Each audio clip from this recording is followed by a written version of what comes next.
passera. Donc on continue. Donc on a parlé du Kittel, vous vous rappelez?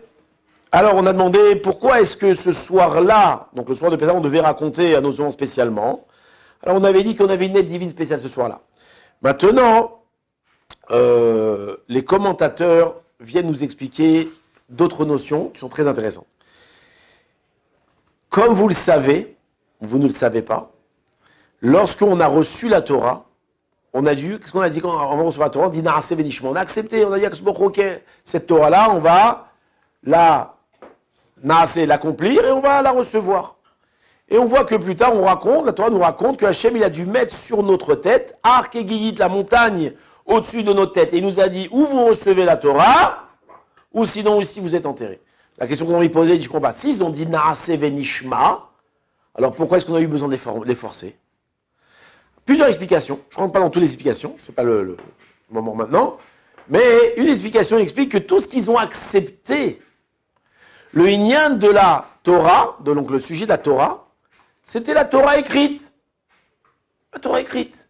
Mais quand Hachem il a dit, oh, c'est pas que la Torah écrite, il y a aussi les 70 traités du Talmud, hein, revenez là, oh là, non, nous on n'imaginait pas que c'était tout ça.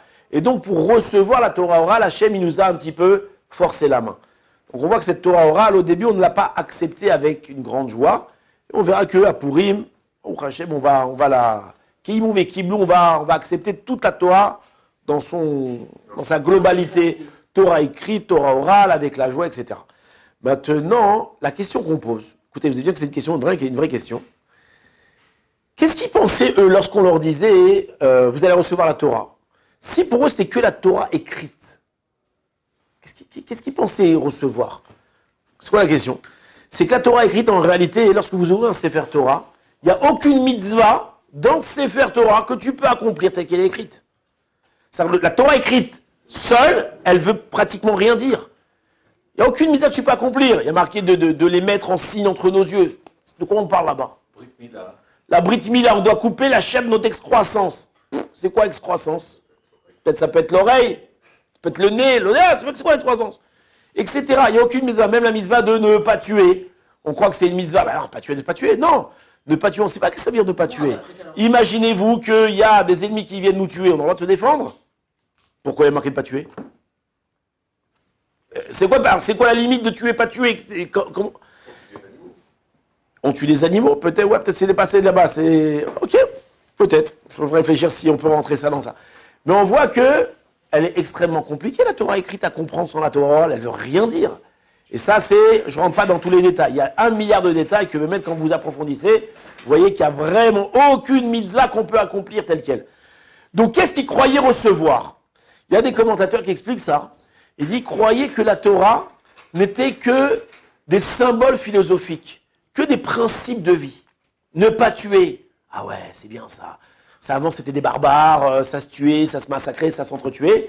Et nous, maintenant, on va créer une société où on va détester la mort. Ah, c'est bien ça, ouais, super. Respecter son père et sa mère. Ah, c'est quoi respecter son père et sa mère? Ah, la famille. Ah ouais, j'aime bien la famille, c'est bien. Le papa, la maman, la famille, la table du Shabbat. De pas travailler Shabbat. Où est-ce qu'on va travailler Shabbat? C'est le repos, quoi. Tu vas pas à l'usine samedi, tu restes avec ta famille, tu kiffes. Ils auraient pu croire que, bon, on le dit en déconnant un petit peu, mais il y en a qui en ont fait une religion, ils en ont fait des religions de ça. De croire que, voilà, la Torah, c'est que des principes de vie. Mais l'accomplissement, accomplir des actes avec les mains, non.